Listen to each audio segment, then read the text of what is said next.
Well, hello, everybody. We're going to hold for just a quick moment as everybody is starting to join. It is Wednesday today in December of 2025, and it is a very cold day in Colorado. I'm not sure where everybody is going to be coming in from today. It is very snowy, so we're grateful for the moisture. As people are finishing up coming in, I'll just kind of do a couple quick introductions. Hi, Sharon.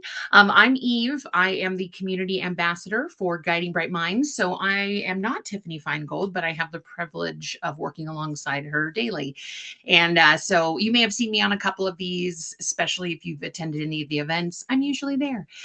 So I joined about a year and a half ago with Tiffany, going on 2 years, and have a strong passion for neurodiversity, strong passion for parents, having worked in admissions and mental health treatment. So this is near and dear to my heart.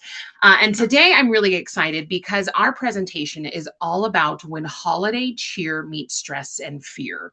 And we're going to go over practical support for neurodivergent families. And I personally, as I was sharing with ladies prior to getting started, this is really nice for me because my personal and my professional worlds are really getting to meet today. Eating disorder treatment and eating disorder programming and support is incredibly near and dear to my journey, as well as the neurodivergent families who need support. So I'm excited to learn about recognizing signs and symptoms of disordered eating and food-related anxiety. I'm excited for them to bring different aspects of impact of sensory sensitivities and food-related anxieties. So we are lucky enough to have two team members from Montanito here today. Montanito offers the entire continuum of eating disorder care. So virtual, day, and residential inpatient eating disorder care for ages 10 through the lifespan. And one thing that I love is that they support all genders. So today here we have the lovely Claire Gishwiller and the wonderful Corinne Archibald. Before we jump into their beautiful presentation, a couple quick updates about Guiding Bright Minds, because you know we like to have fun around here. We just announced for the 2026 Neurodiversity Resource Fair has changed locations to Denver Academy. So we are actually expanding. We have the opportunity to have even more vendors. We have loved our years at Accelerated Schools, and we certainly are still working alongside them. So mark your calendars, June 13th, 2026 from 10 to 2. We hope you can make it. For those of you who are local, for those of you who are out of state, hey, we got like 6 months. Maybe we could plan and see you there. And then, of course, with Guiding Bright Minds, as we are coming to the end of the year in this time, we would love to just hear from more parents about what specific resources and what specific parent webinars that you would like to hear more about. We ultimately shape so much of what we do for parents and families of neurodivergent kiddos based off what you need and what you want. So definitely let us know about that. We will be sending out surveys soon to our network.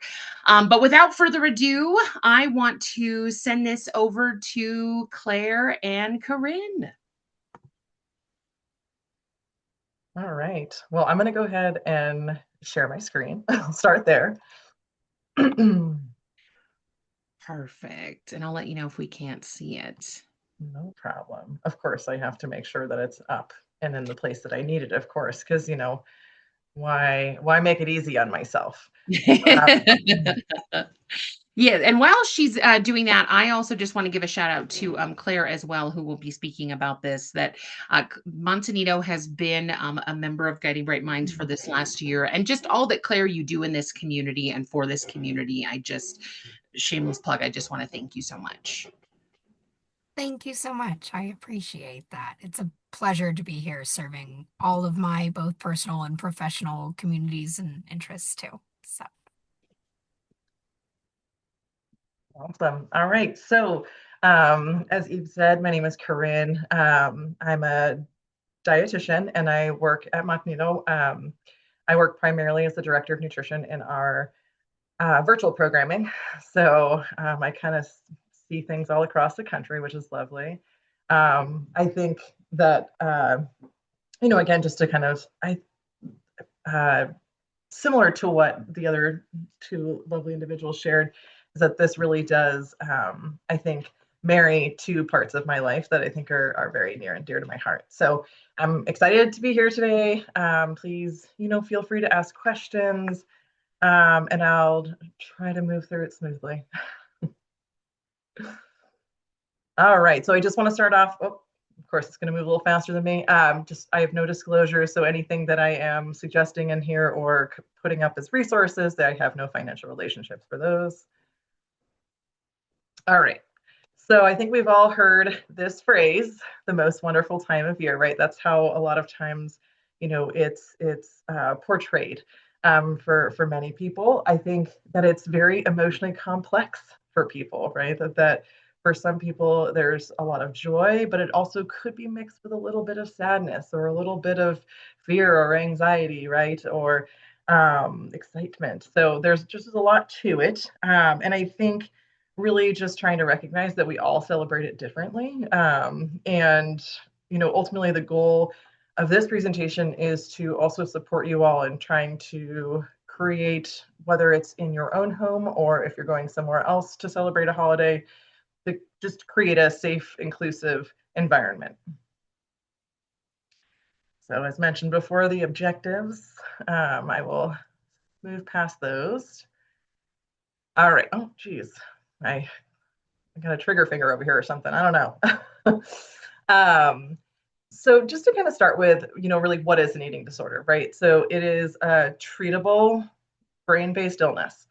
It is high genetic loading is the term that we use. Ultimately, it just means that there's a lot of correlation to genetics, right? There's a lot of genetic predisposition.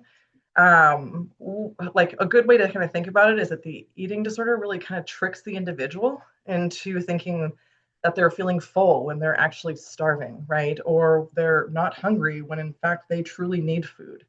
At times it may feel like they're really energized when they are truly exhausted and need rest, right? So these are just some pieces to consider.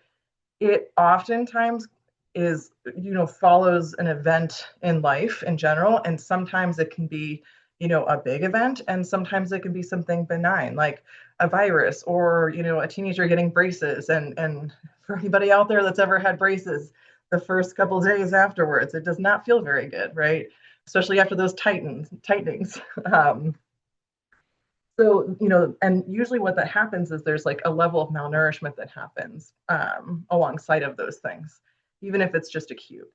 Then we look at body image, right? A lot of times we think about eating disorders being presenting in certain ways, right? There's a lot of myths, will you, about how eating disorders present.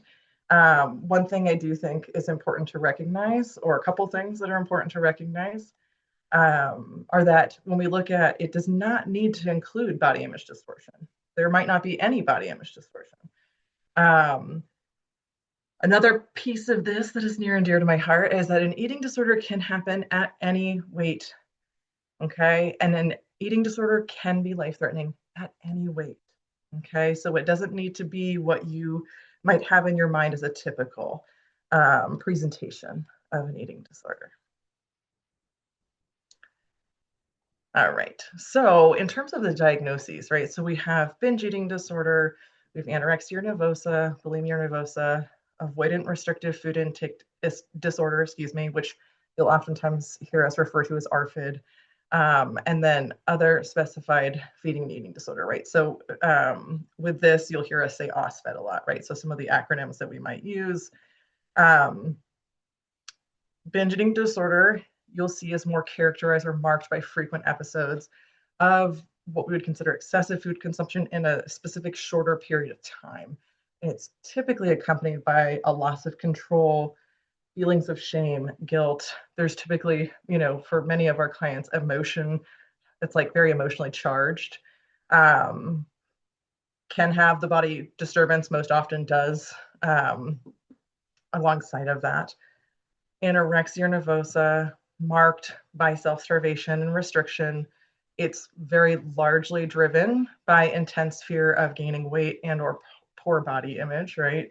Then we have bulimia nervosa, which we see again is marked by it's got the initial characteristics of the binge eating disorder, right? So the marked consumption of large amounts of food for a period of time, feeling out of control, but typically is then what I would, not typically, it is then, excuse me, followed by what we call compensatory behaviors. And what those might look like are self-induced vomiting, laxative misuse, over-exercise. Sometimes there's other characteristics, like we might see some um, use of water pills or things like that to diurese off fluids. So there's a couple different avenues there.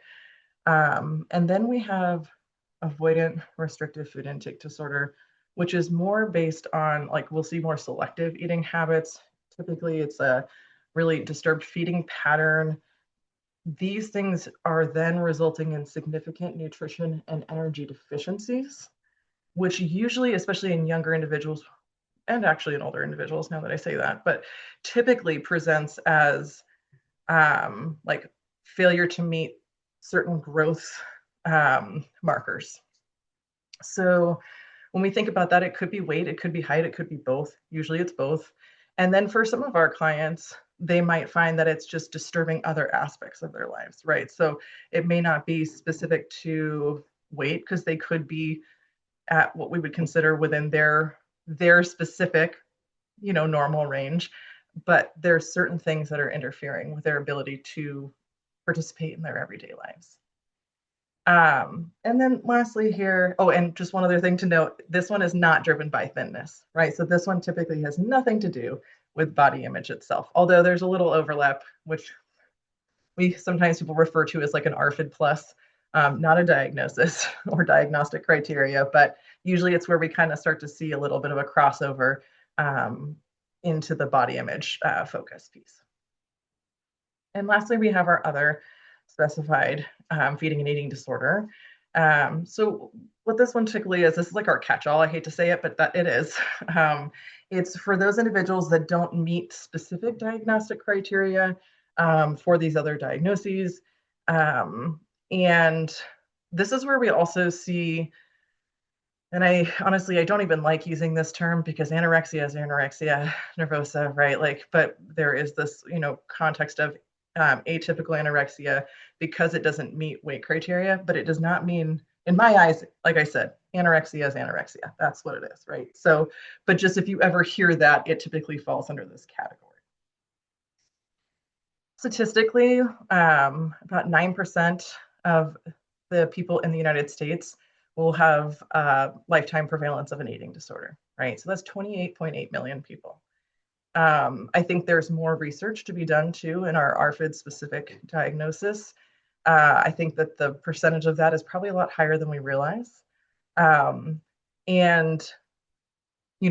just in general, I think, when you think about a percentage, right, 9% may not feel like a lot, but when you look at the numbers, 28.8 million, that's a big number, right? Well, and Corinne, I would just love to add to that. That's 28.8 million that are self-reporting or have Yes, been. exactly. So yeah, and I'm sure Exactly. you'll get to that piece, but I imagine that there are folks sometimes as they hear these types of things, like, oh, that's not Mm-hmm. me. There's no way that's my child. And that's I'm Mm-hmm. excited to hear kind of those markers of like, hey, how do you identify that if you don't identify? So yes, I just wanted to say that I'm No, sure and that. I appreciate you saying that. It's actually in my little notes section. I missed it though. But that, yes, you're right, because you think about it, this is all based on self-report, right? And so think about there's only, I don't remember the exact percentile, but like, or percentage of it, but there's only a certain percentage of individuals that even seek treatment, right? Let alone know that they have an eating disorder. So if you even compound those two things, I think the numbers are much more substantial. All right, so this slide